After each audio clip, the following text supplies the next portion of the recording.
I hunted him for 5 years. Now here I am, chain on my ankle, his gaze a straight line through me. The cell smells like wet stone and old iron, like a riverbed swallowed and forgotten. Light comes in mean, a stingy blade through a high slit that might be a window or just a reminder that the sky exists somewhere else. Moisture beads on the walls and crawls down like slow insects. My breath makes a pale ghost in the chill. The chain is heavier than it looks. It presses into my skin just above the ankle bone, a cold, steady hand that refuses to let go. I flex my foot and feel the clink travel up my bones to my teeth. Cute. They gave me jewelry. There's a footstep in the hall. 2. Then, none. He is a quiet door opening. A shadow that arrives before the man. He fills the entry without moving. Tall, clean lines. The severe cut of a uniform that doesn't bother pretending to be comfortable. The metal on his shoulder catches the thin blade of light and throws it back like a warning. Lucian. His name is a key I've carried beneath my tongue for years, smooth from worry. When it turns, everything opens. Anger, history, the bruised edge of obsession. I catalog his face out of reflex, older than the last photograph. The harshness. Around his mouth carved deeper, eyes the exact color of gunmetal after rain. He looks like a winter I never learned to dress for. He doesn't speak. Of course he doesn't. The general's first weapon is silence. I shift upright, ignoring the triumphant jolt of pain from my shoulder. Well, I say, and my voice comes out hoarse but steady. If this is hospitality, your interior decorator is a war crime. Nothing. Not even the twitch of an eyelash. Usually this is where you read me my crimes, threaten my nails, and make dramatic promises about what will happen if I don't cooperate. I tilt my head and smile, the kind that shows too many teeth. Or did your torture schedule get shuffled? Budget cuts? His gaze moves once. A measured sweep. Ankle, chain, wrists, neck, mouth. Then returns to my eyes. There's a bone-dry intelligence in that look, as if he is reading not the words I say, but the edits I make to myself before the words exist. River, he says finally, and it is both the first time he has said my name and somehow the 100th. The syllables drag along the stone. That's me. I gesture around us, the chain protesting. And this is not the reunion I pictured. You pictured a gun, he says. Several. With poetic lighting. One corner of his mouth almost considers moving. He doesn't step closer. He doesn't ask questions. The man who has made a career out of breaking people chooses to do nothing. It's almost disappointing. Almost. Because disappointment would mean I'm just another prisoner waiting for the script to start. But the truth, the one I keep in a locked room, flares and dies like a match. He's different up close. The photographs miss the gravity. The way his presence rearranges the air. The drip from the ceiling finds my wrist and runs under the cuff like a cold finger. My skin tightens. The tremor that's been skulking in the hallway of my nerves takes a careful step forward. Not now, I tell it. Later. Later when I'm alone and it can pretend to be anything but what it is. The moon is 3 nights off, but my body is a terrible listener. He watches. I swallow the flare of heat under my tongue and let my smile sharpen. Going to stand there and glare me into a confession? I ask, because I have bad news about how long I can stare back. I'm not here for a confession, he says. My laugh scrapes the damp. No? Then this is a date. I'd have worn something that didn't jingle. He steps close enough that I can see the nick in his left brow, the one I put there in a warehouse 3 borders back. The memory skates over my skin, the way he didn't hesitate, the way I didn't either. I realize my hands have curled into fists without permission and force them open, palm lines itching like maps. He crouches to look at the shackle. The air between us shrinks. His scent curls at the edges, evergreen cut with smoke, metal chilled by snow. My mouth waters in an entirely unhelpful way. I focus on the wall behind his head and pretend to admire mildew. Too tight? He asks. Don't tell me you're checking for bruising. I lift my brows. Careful, General. Compassion looks terrible on your brand guide. His fingers don't touch me. They hover a breath away, assessing the fit, the angle, the bolt. It's secure, he says. He stands with that unshowy economy that always made me grind my teeth. I'm touched. Not literally, thank the council. The joke is a flotation device I keep kicking under myself. If I stop, I'll sink into the heat skittering across my skin. He doesn't take the bait. He never does. You'll get water every 4 hours, he says, food twice a day. Medic will check you. If you need something, you tell the guard. The guard who can't hear me over the wall of your silence. His eyes meet mine again. The guard hears. And the general? He's quiet long enough that I hear the building breathe, the pipes sigh, the soft grit of its lungs. The general listens, he says at last. To what? I want to snap. To my heart slicing faster for reasons I can name, and ones I won't. To the faint change in my scent profile I'm fighting to keep neutral. To the tremor that keeps testing the locks of my control like a patient thief. My mouth tastes like iron and citrus, fear colliding with stubbornness. Great, I say. Then listen to this. I want my lawyer, a bath, and a refund. A bath can be arranged, he says. And I hate how my bones lean toward the word before my brain kicks them back into place. Skip it. I don't want to owe you soap. He makes a minute adjustment to his sleeve, as if the fabric had disagreed with him philosophically. You don't owe me, he says, and the way he says it, flat like a statement of geology, puts pressure on some internal fault line. I tip my head, study him the way he studies me. You're not going to ask me why I was there, I say. Not going to demand names. Not going to try the good cop, bad cop, werewolf cop routine. No. You're not going to ask if I betrayed my own. No. Then, why are you here? His gaze drops to my mouth for a heartbeat. Maybe because I'm talking too much. Maybe because the world is terrible.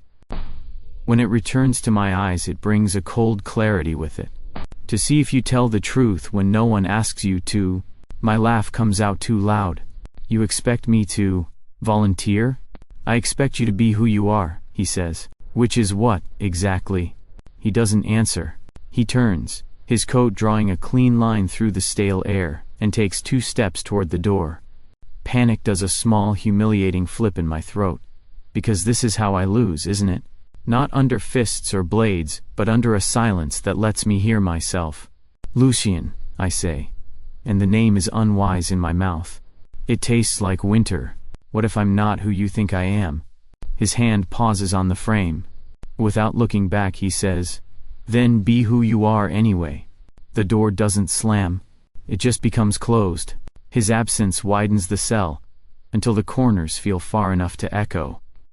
I count my breaths, and watch the thin seam of light creep a fraction lower on the wall. My pulse raps against my throat, a polite knock that won't stop. The tremor returns, not skulking this time but sure of itself. It starts in my calf, a small vibration I could lie about if there were anyone here to lie to. It climbs my knee like a cold hand, sets up camp behind my ribs, taps on my spine. Heat rolls under my skin in warning curls. Not now, not yet. I press my tongue to my teeth, a trick to reset my tastes, to make the world less loud. The chain shifts, metal kissing bone. I picture his eyes like gunmetal after rain, and hate that the image steadies me. The cell breathes. I breathe back, slower. The tremor lingers, stubborn and patient, a messenger with bad timing. I pull my knees up, and wrap my arms around them, forehead to the damp stone, letting the chill argue with the heat gathering in my blood. If I'm lucky, it's nerves. If I'm unlucky, it's the first soft paw of the cycle. Either way, I hope no one hears it. Especially him. The cell has a way of teaching patience, drip by drip, crack by crack. The water bowl in the corner has gone metallic from too much iron. I can taste it in the air before I lift it. The walls are scored with lines that might be old tool marks, or just the building's attempt at tallying every life it has kept. The longer I stare at them, the more they look like someone else's fingernail scratches. Comforting. He comes every day. Same time, same boots that announce him with a heavy pause between steps. Lucian doesn't storm in like the monster in my stories. He slides into the chair across from me, sets his shoulders into soldier's geometry, and does the unthinkable. He says nothing. I can't help myself. Words are the only weapons I have left, and mine are sharp from years of use. So, what is this? I ask on the second morning, leaning back against the wall, chain rattling its complaint. An avant-garde interrogation technique? You watch me rot until I start narrating my own crimes? No answer. His gaze is steady, unblinking, like frost deciding where to fall. Because if you're waiting for me to break, bad news, I'm already broken. Comes with the spy package. No warranty. Still, nothing. I laugh at my own joke. Somebody has to. On the third day, I try new material. Tell me, General, do you practice this routine in the mirror? Because it's chilling. 10 out of 10 for intimidation. 0 for entertainment value. His eyebrow twitches. Victory. You should smile more, I add sweetly. Rumor has it generals who smile live longer. Finally, he speaks. One word, precise as a blade, doubtful. The silence after that is heavier than the word itself. I clench my jaw. Fourth day. I'm the one pacing within the radius of the chain. You know, most jailers go with threats. Some try bribery. A few attempt the tragic backstory route. But you? You just sit there. It's insulting. I listen, he says. To what? He doesn't answer, which is worse than a lie. I throw my hands up. Congratulations. You've discovered the only form of torture I can't build a resistance to. Boredom. He leans back, folds his arms, and the chair complains under the weight. His mouth tilts. Not quite a smirk, not quite anything. But I see it. And I hate that I want to chase it. The door scrapes open on the 5th day, but it isn't him. It's someone else. A woman with clipped black hair tucked behind her ears, dressed in the white-gray uniform of a medic. She carries a case that looks older than I am. Medic Mara. She introduces herself briskly, as if stamping her name on a form. No smile, no warmth. But not the hostility I expect either. I eye the case. Let me guess, leeches, hot irons, or do you just ask very personal questions about my childhood? Vitals check. She sets the case down, pulls out a worn stethoscope, and motions for me to sit closer. Don't resist. Lucian remains in the corner, arms folded, silent sentinel. Good cop, bad cop, I mutter, scooting forward. Except your good cop forgot the good part. Mara ignores me. Her fingers are cool against my wrist as she counts my pulse. She frowns, just slightly. Elevated. I'm chained in a cave with Mr. Ice Sculpture watching me breathe. Elevated seems reasonable. Any fever? Only the one caused by crushing loneliness. Her gaze flicks to Lucian, then back to me. He talks too much. Lucian, he talks because he's afraid. I snap my head toward him. Excuse me?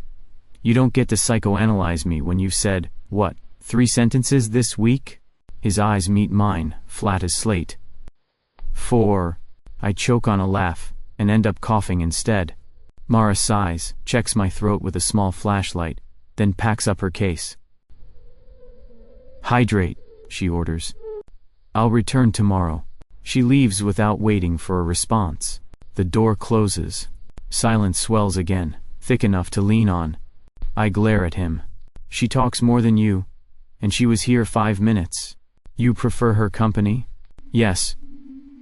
At least she pokes me with instruments instead of glares. A pause.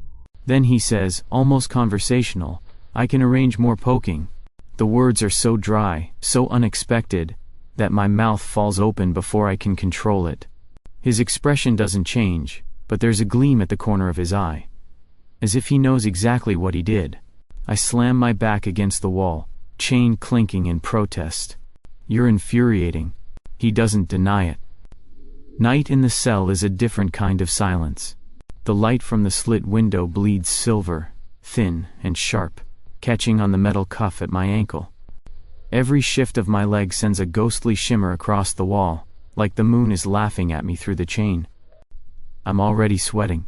At first it feels like nerves, the kind you can disguise with a joke and a lopsided grin. But then the heat crawls deeper, settling behind my ribs, and my pulse hammers too fast. My skin prickles, tight, as if something under it is stretching. A familiar wrongness, a rhythm I know too well. Not tonight. Please, not tonight. I press my back against the wall, count my breaths the way I was taught in training. In through the nose, out slow. 1, 2, 3.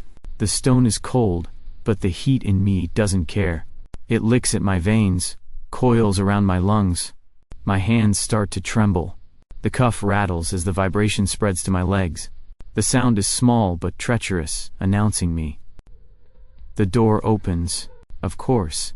Lucian steps inside with the same deliberate calm, the same unshakable geometry. Only this time, the air shifts differently. I can't disguise the rasp of my breathing, the damp hair sticking to my temples, the way the chain sings each time my muscles spasm. His eyes narrow, the faintest fracture in his mask. He takes in the scene, sweat, shiver, the metallic tang filling the cell, and for once he doesn't sit. He stands at the threshold, weighing the picture, judging, calculating. Panic scurries up my spine.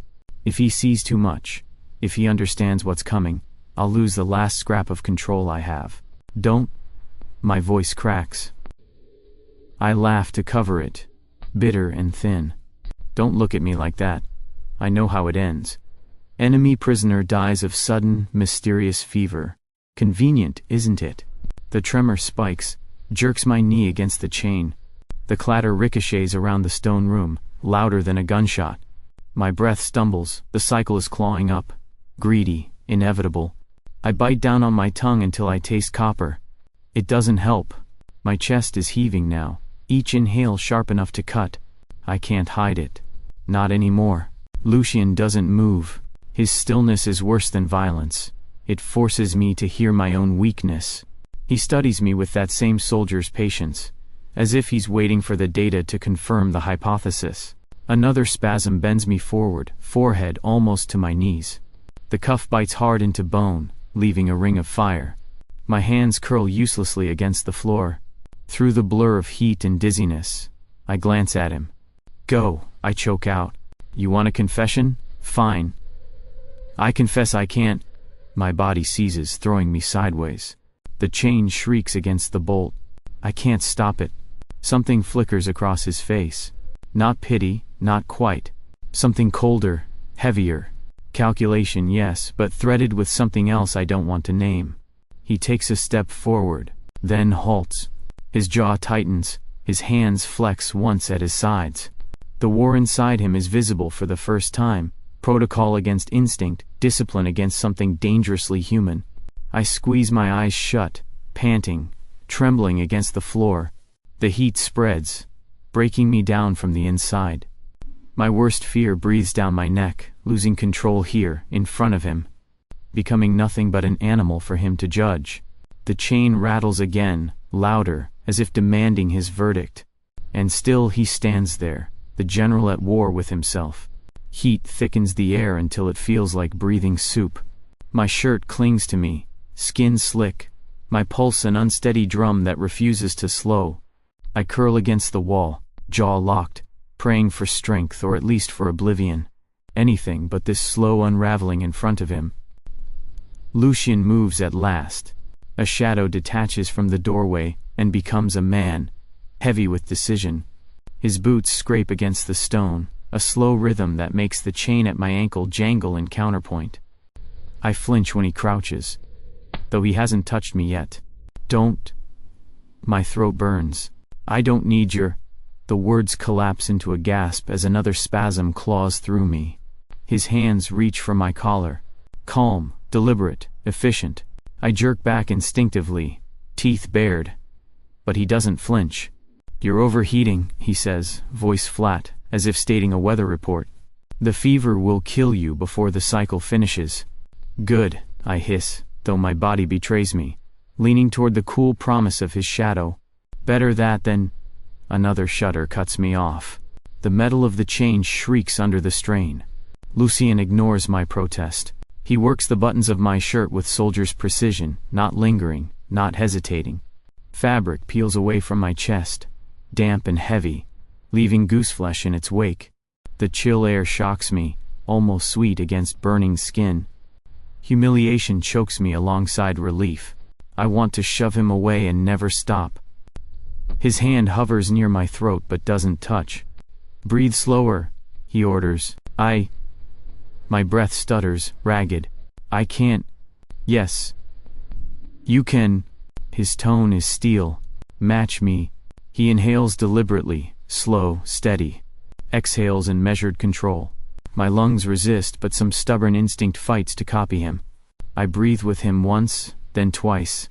Heat still rages, but the rhythm gives me a rope to cling to. Another spasm arches me forward. He catches my shoulders, firm but careful, holding me against the stone instead of letting me thrash.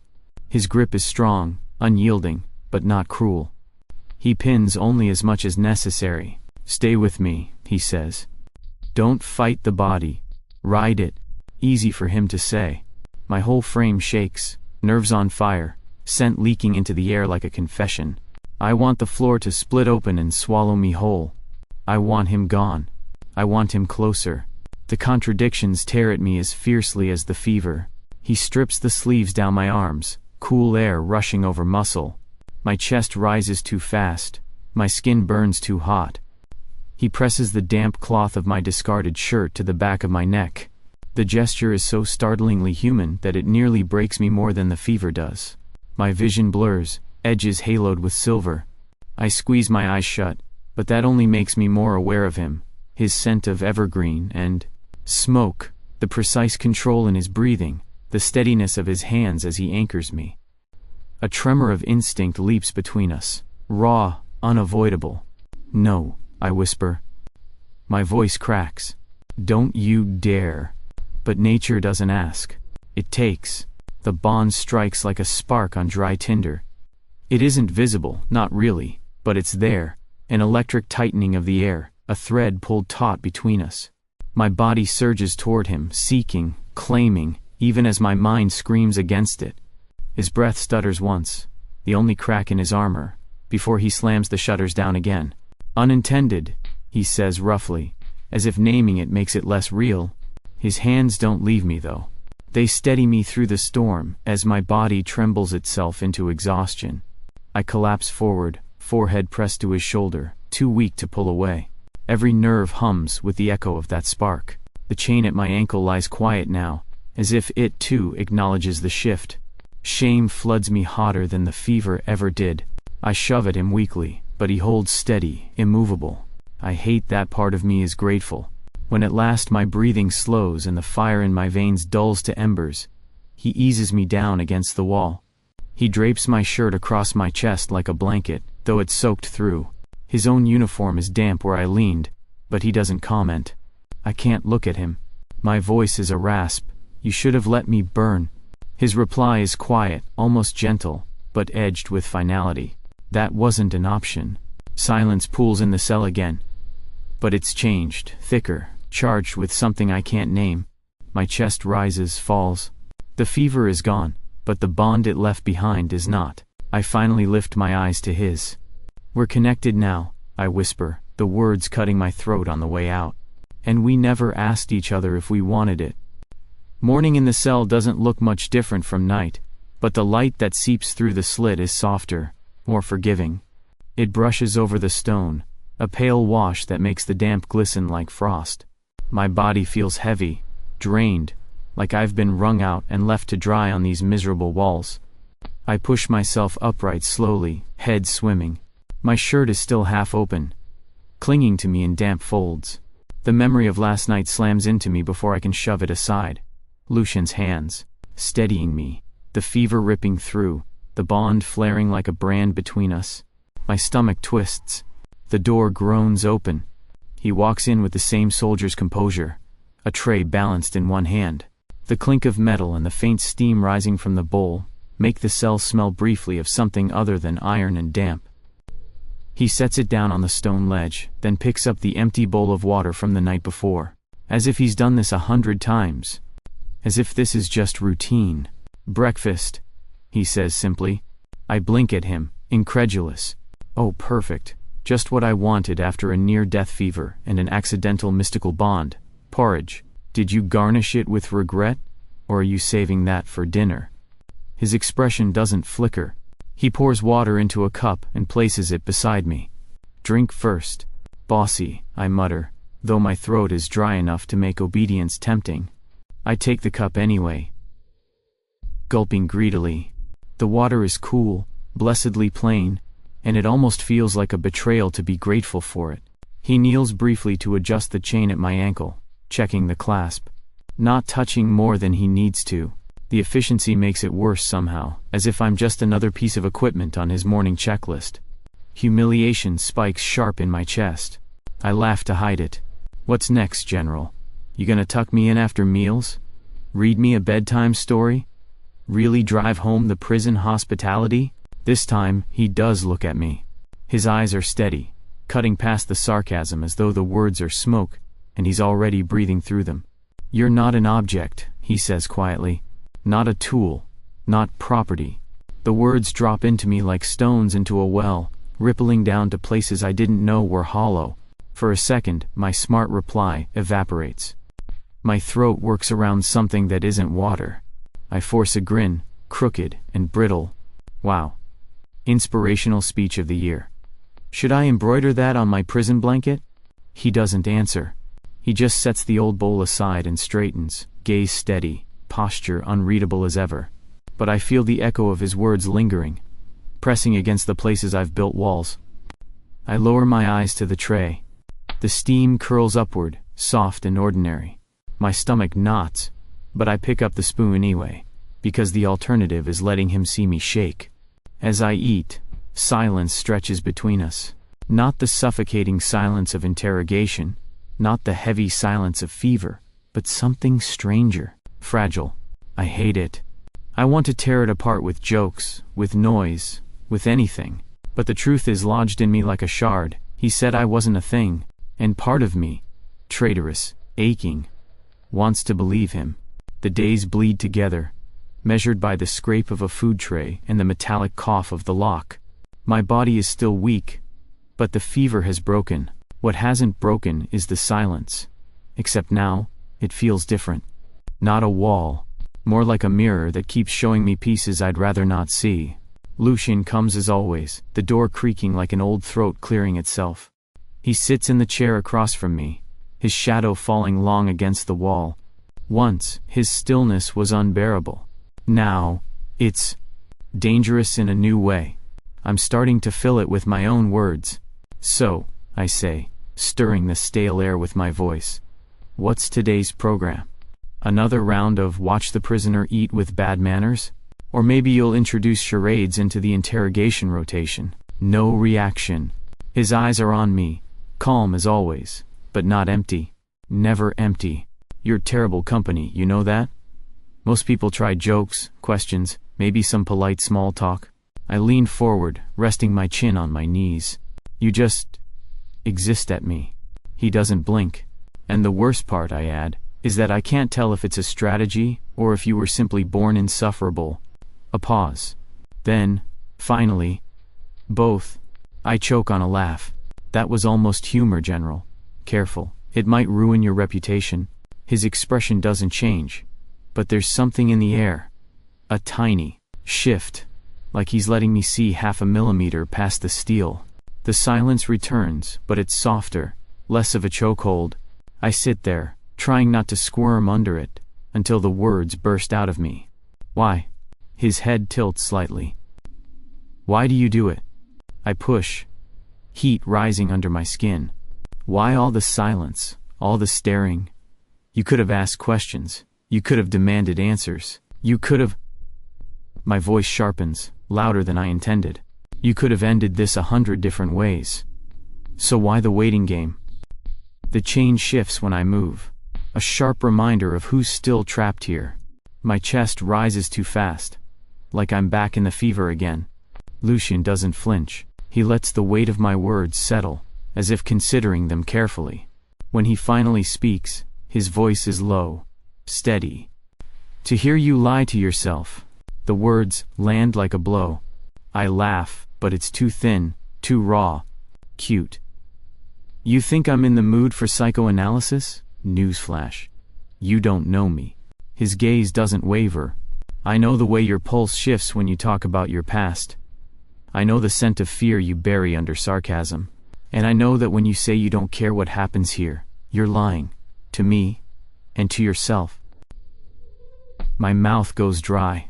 I want to spit another joke, to throw the words back at him. But nothing comes. Just the steady drum of my heart, too loud, betraying me in the silence. I wrap my arms tighter around my knees, trying to shield myself with posture if not with words. You think you're clever, I mutter. But you're not inside my head. His answer is quiet. I don't need to be. The walls feel smaller suddenly, the air heavier. I hate the sting in my chest. The way his words cut through armor I didn't even realize was cracked. I glare at him, even though it feels childish. You sit there, dissecting me like I'm some enemy report. But tell me this, what do you hear when you listen so hard? His eyes narrow, just slightly, the parts you don't want to admit. My throat tightens. I bite down on the inside of my cheek, desperate for control. My laugh, when it comes, is shaky. Congratulations. You've mastered the art of turning silence into a weapon. Add that to your medals. But the truth is humming under my skin, relentless. He's right. And I hate him more for it. And maybe, I hate myself for how much I want him to keep listening. The guard leaves a tray, and doesn't notice the folded scrap tucked under the rim. Or maybe he does and pretends not to. Either way, I'm quick to palm it, faster to shove it beneath my thigh before Lucian makes his next round. My pulse hammers like it's guilty already. Later, when the hall is quiet and the only sound is the drip-drip from the ceiling, I unfold the paper. The handwriting is a mess of jagged lines, but I'd know it anywhere. Kai. The message is short, scrawled in codes we used years ago when radios weren't safe. I trace the marks with my finger, lips moving soundlessly until the meaning clicks into place. My stomach drops. You were never meant to survive. I read it again. And again. The words don't change. There's more. Calder staged the leak. Framed you. Your betrayal was scripted from the start. The stone beneath me might as well be ice. For 5 years I carried the weight of the brand, traitor. I lived with the stares, the whispers, the disgust of my own people. Every mission was a chance to claw back an ounce of redemption, to prove that what I did, what they thought I did, was worth the stain. And now, it was all theater. A knife Calder planted in my back before I even knew I'd been stabbed. My hands shake as I press the note to my chest, as if I can crush it into nothing. Rage sizzles in my blood, hotter than the fever ever was. Calder. His face flashes behind my eyes, the perfect statesman, polished lies dripping from his mouth like honey. How many others has he fed into his machine, burning lives like kindling to keep his war roaring? I thought I was clever, thought I was surviving. Turns out, I was just another pawn moved across his board until I collapsed in chains. A dry laugh escapes me, bitter and cracked. Even here, even in this hole, I'm still dancing to his music. For a moment, I imagine standing in front of him, teeth bared, shoving the truth back down his throat. But the chain tugs at my ankle, metal biting bone, and the fantasy shatters. I'm not facing Calder. I'm rotting in a cell, in enemy hands, with a bond I never asked for tethering me to the one man who should want me dead. The note crumples in my fist, edges cutting my skin. My head falls back against the wall, and I stare at the slit of sky, too narrow to hold the fury boiling in me. I want to scream. I want to tear the walls down with my bare hands. Instead, I sit in silence, chest heaving, teeth grinding against words that will never reach Calder's ears. For the first time, the thought claws through me with clarity. Maybe I was never betrayed by fate. Maybe betrayal was the plan all along. And right now, chained and powerless, I've never hated my own helplessness more. Night drapes the cell in shadows, the kind that deepen every crack in the walls and turn the chain at my ankle into a serpent made of steel. I haven't slept since the note from Kai. Rage kept me awake, pacing in a circle the chain allowed, whispering curses into the damp air. When the door finally opens, my fury has sharpened to a blade. Lucian steps inside, calm as ever, carrying his silence like a shield. He doesn't sit this time. He studies me, disheveled, wild-eyed, fists bruised from pounding stone, and something flickers across his face. "You knew," I say before he can open his mouth. My voice cracks on the word. "Didn't you?" A pause. Then, evenly, "Yes." The air leaves my lungs as if he's punched it out. My fingers curl until my nails bite my palms. "How long?" "Since the beginning." The chain rattles as I surge forward, fury dragging me as far as the iron allows. "Since the beginning," I repeat, the words acid on my tongue. "All this time, you knew I wasn't a traitor. And you said nothing, did nothing." His jaw works, but his eyes don't flinch. We needed Calder exposed. His reach was deep. If I had interfered... "You let me rot," I snarl. My laugh comes out broken. "You let me carry it." The stares, the whispers, the brand of traitor carved into my back, while you sat in your perfect uniform and waited for the right moment? His silence stretches between us, taut as wire. "I hunted you for 5 years, I say, breath ragged. Do you have any idea what that did to me? Chasing you like a ghost, thinking if I could just bring you down it would erase what I'd done, and all along you knew I was innocent." "You weren't innocent," he replies quietly, the words slice deeper than any blade. "Excuse me?" "You were complicit," he continues, voice steady but heavy. "You played the part they wrote for you. You became their traitor so convincingly that Calder believed his own lie. That was the only way to get this far." I stagger back against the wall, heat rushing to my face. "Don't you dare dress this up as strategy. You chose your war over my life." He finally steps closer, shadows shifting over his features. His eyes are flint, hard, but not cruel. "I chose to end something bigger than both of us. If Calder stayed in power, hundreds more would have been thrown into the fire. You knew that risk when you agreed to go under." "I didn't agree to 5 years of silence." My voice cracks, raw with fury. "I didn't agree to be left alone in the dark, to think the world hated me. I didn't agree to..." My chest heaves, words collapsing into a tremor. "You could have told me, just once. Whispered it through the cracks. Anything." Lucian's mouth tightens, the only sign of strain.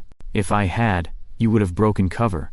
They would have seen it in your eyes, and then you would be dead." The logic is a noose, cold and unforgiving. And still, it doesn't loosen the rage boiling in me. "You chose the game," I whisper. My voice shakes, but it's steady enough to carry. "You chose the move, the board, the perfect trap. You chose Calder's downfall over me." He doesn't deny it. He just stands there, breathing slow, as if the stone walls themselves are waiting for his answer. "River," he says finally, my name tasting like iron on his tongue. "I chose survival. Yours as much as anyone's." My laugh is bitter, hollow. "Don't you dare claim this as mercy." The chain rattles when I turn away, pressing my back to the wall. My eyes sting, and I hate it. Hate the weakness, hate the bond humming faintly between us like a cruel reminder that fate tied me to the one man who let me drown. For the first time since he captured me, I don't want to speak. I want him gone.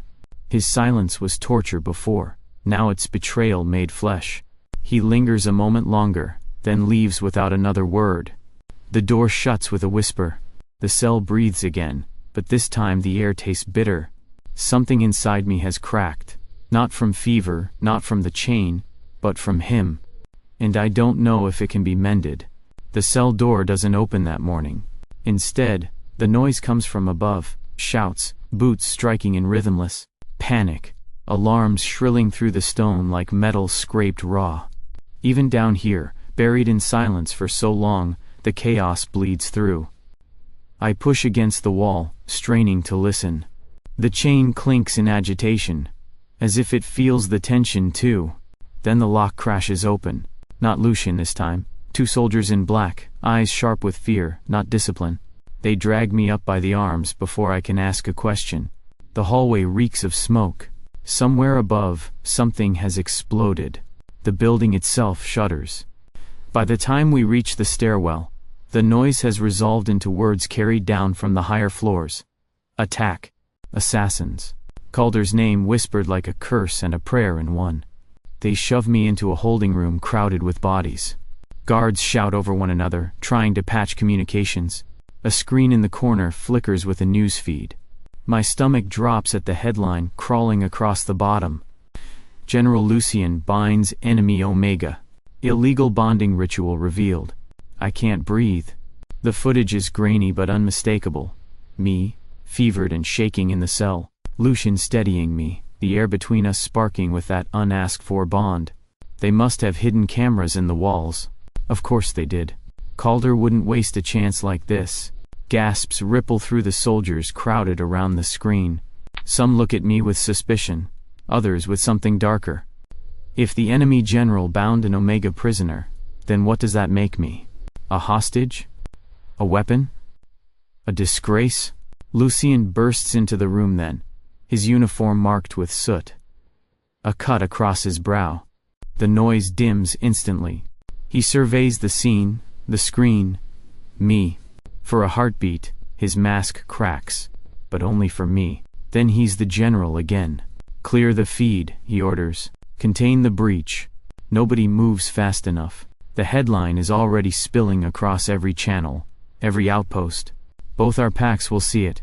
My old one will call me a traitor all over again. His will call him weak. And Calder, he'll sit back and watch the fire burn.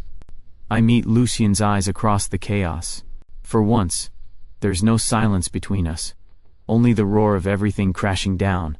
We don't need words to name the truth. We're both ruined if we stay where we are. Fear coils tight in my chest, sharper than any fever. Not just for me, for him too. Whatever he was before, whatever lines he drew in his soldier's code, Calder has made sure he can't step back now. Lucian crosses the room in 3 strides. His hand closes on my arm, steady, not cruel. We move, he says. Low enough, only I hear it. I should argue.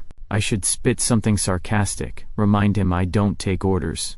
But the words lodge in my throat, because for the first time, I realize, I don't want to run in the opposite direction. Not when the flames are this high. Together then, I say. Voice rough but sure. He nods once, and it feels like a contract forged in fire. Around us, the chaos rages. But the decision is already made. Night cloaks the tower, but it's no cover for the chaos still vibrating through its bones.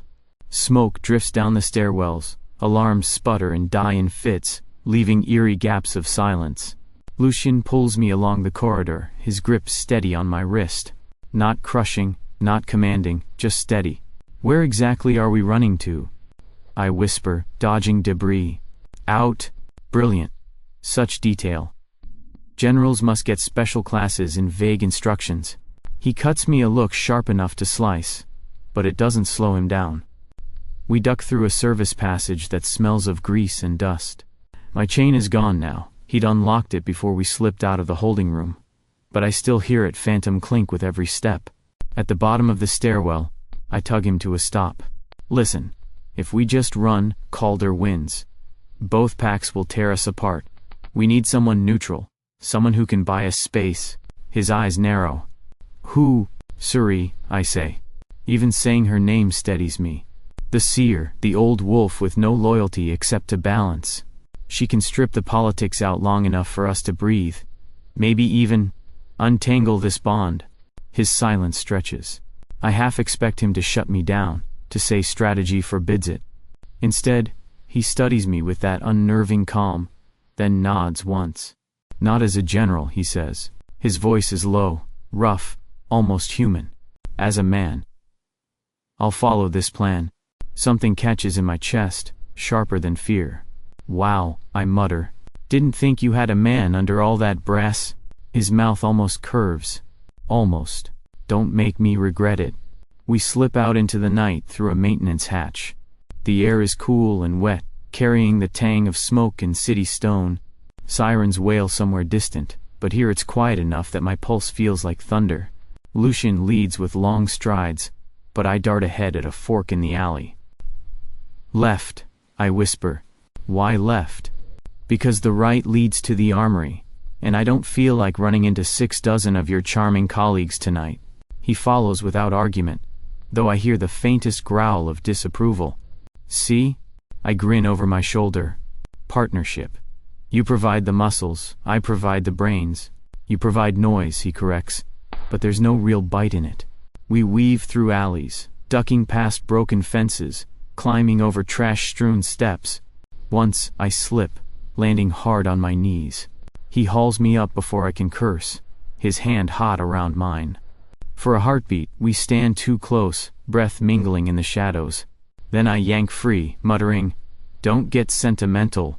"Not possible," he says, and it almost sounds like humor. When we finally reach the riverbank beyond the walls, the moon hangs silver above us.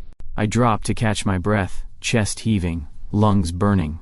For the first time in days, there's no chain, no cell, no walls pressing in. Relief floods me so sharp it's almost painful. I glance at him, his silhouette cut clean against the water. We're both fugitives now, tangled in Calder's trap, bound by accident and choice alike. For once, the thought doesn't terrify me.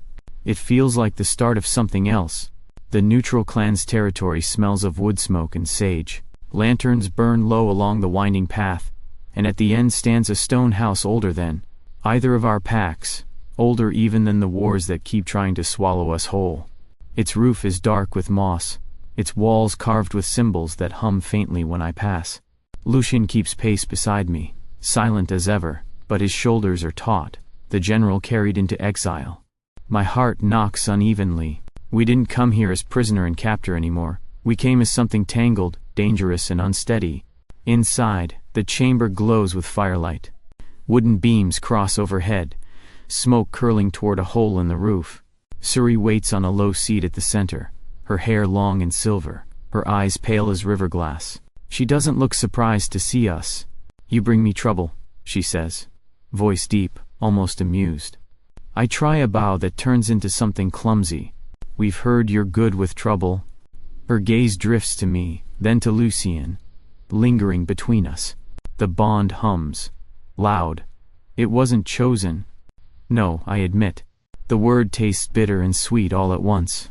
Lucian's voice follows, steady. "It happened during fever. To save him." Suri rises slowly, moving toward us with the care of someone who has no need to rush. She raises her hands, palms out, and I feel it. The pull, the thread between us tightening, vibrating like a cord plucked. I suck in a breath, instinct screaming at me to step back, but Lucian's presence anchors me where I stand. Her hands hover near my chest, then his. She nods. Strong, but frayed. Not destiny, circumstance. I swallow hard. Can it be broken? Suri studies us for a long moment. The fire cracks, punctuating the silence. Then she says, "The bond is not chains unless you tighten it yourselves. You can choose to let it fade, or you can choose to weave it stronger. That is the judgment." Her words land heavier than any verdict a pack could give. My knees almost buckle with the relief of it. Choice. For once, choice. I glance at Lucian. His eyes are on me, unreadable but unyielding, as if waiting for me to decide first. My throat is dry. Then, we let it stay, for now. Not because we were forced, because... My voice falters. Because I don't want to cut it yet. Lucian inclines his head. Nor do I. The bond thrums between us. Not pulling, not choking, just humming, alive but untightened. Suri steps back, satisfied. Then it is done. You walk free of chains. What you build next, you build with your own hands. Relief floods me, enough to make me dizzy. For the first time since the cell, I don't feel trapped by iron or instinct. I feel... open. I exhale, long and shaky, and almost, smile. The valley they gave us isn't much to look at. Half-ruined barns, a scattering of stone huts, wild grass bending in the wind. But for the first time in years, the land isn't claimed by either banner. No soldiers, no walls, no orders barked in our ears. Just space. Mara stands with her arms folded, surveying the main house like a battlefield she intends to win. The roof leaks. The water's bad. And if you expect me to set up a clinic with nothing but splinters and willpower, You're both mad. I grin. So, you'll do it? Her sigh is theatrical, but the spark in her eyes is real. I'll do it. Someone has to keep you two from dying of stupidity. Lucian doesn't rise to the bait. He's been quieter since Suri's judgment, though not with the heavy silence of the cell. This one feels different, thoughtful, watchful. Kai arrives last, lugging a satchel of salvaged tech that looks like it's been through 3 explosions. He dumps it on the table and smirks at me. You always did know how to pick real estate. From prison cells to condemned barns. Your taste is impeccable. Glad you noticed. I shoot back. Don't get too comfortable, he warns, already sorting wires. Calder's not going to ignore this. But if we rig comms and get the right people listening, maybe, just maybe, we can sell this place as neutral ground instead of a death wish. The words hang in the air, fragile but sharp with possibility. Neutral ground. Not belonging to one side or the other. Something new. Lucian steps forward then, his voice steady. This territory is independent, not an outpost, not a pawn. Anyone who comes here does so under new law. Ours. The declaration feels like more than sound. It settles into the stone, into the soil, into my chest. A beginning. Mara's mouth quirks. Then we'd better make sure this law includes plumbing. Kai barks a laugh. And heating. I lean back against the table, watching them argue about supplies and repairs. Their voices bright in the empty room. Hope stirs in me, hesitant but real. For the first time in too long, I don't feel like someone else's weapon. I feel like part of something we might actually build. Something worth choosing. Night in the valley is quieter than any night I've known. No alarms, no boots stomping overhead, no chains rattling in rhythm with my pulse. Just crickets, a low breeze, and the steady creak of the old house breathing with us. Lucian sits at the table, sorting through reports Mara bullied him into writing, the lamplight painting his face in gold. He looks less like a general, and more like a man who forgot how to sleep. I watch him too long, and when he finally glances up, I don't look away. River, he says, like a warning. I grin. Relax. I'm not planning an escape, unless you count this next part. Before he can ask, I stand, cross the space between us, and tug the papers out of his hands. He lets them go without resistance, which already feels like a miracle. I set them aside, then slide onto the bench beside him. Close enough that our shoulders brush. He's tense, of course he is. The first time this bond pulled us together, it was fever, and accident, and survival. It left me ashamed, him grim, and both of us pretending silence was safer. But tonight, I want to rewrite it. I rest my hand on his, lightly, waiting for him to pull away. He doesn't. His eyes search mine, cautious, unreadable, but not refusing. I don't want our first night to be that, I say quietly. I don't want it to live like a scar. So, here's my proposition. We make a new first. His brow furrows. You think you can overwrite the past? I shrug. Maybe not. But I can add footnotes. The smallest smile ghosts across his mouth, reluctant but real. I lean in, closing the last inch between us, slow enough for him to stop me if he wants. He doesn't. The kiss is tentative at first, careful, like both of us are afraid the air might shatter. Then it warms, soft and steady, nothing like fever or desperation. When I pull back, my chest feels lighter. See? Much better. His hand tightens over mine, grounding, sure. Better, he agrees. We sit there in the quiet, lamplight flickering, hearts finally moving at the same pace. For once, the bond between us doesn't feel like accident or burden. It feels like choice. And that, more than anything, feels like freedom. The hall isn't much, just the largest barn we've managed to patch together, beams reinforced, walls scrubbed clean of smoke. But tonight it's full. Mara at the front row with her arms crossed.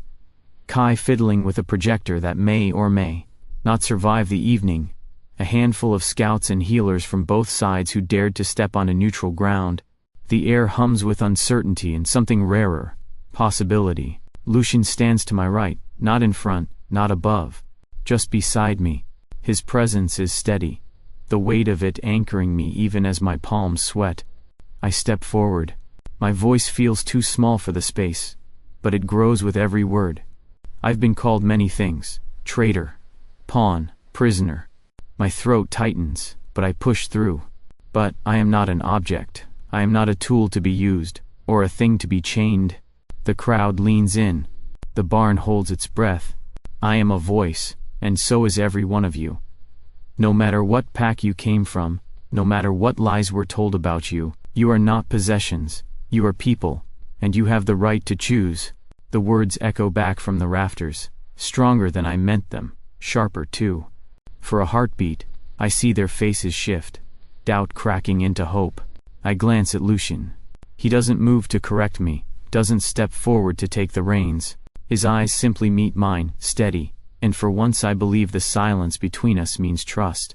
When the meeting ends, people file out murmuring, their voices carrying fragments of possibility, independence, choice, new law. In the quiet after, Kai points to the wall near the entrance. Your decor's missing something. I grin and fetch it. The chain. The same iron cuff that once bit into my ankle. We've hammered it straight, bent the links into a loop. Now it hangs on a peg, holding keys to the storerooms, to the clinic, to the future we're stupid enough to build. Mara snorts. Practical, at least. I shrug. Recycling, very eco-friendly. Laughter ripples through the hall, small but real. It feels like air rushing into lungs that have been starved too long. Lucian doesn't laugh, not exactly, but the corner of his mouth tilts. I'll take it. For the first time, I don't feel chained. I feel chosen. By him, by myself, by the future we've decided to carve out of smoke and ruin. And damn it, it feels good.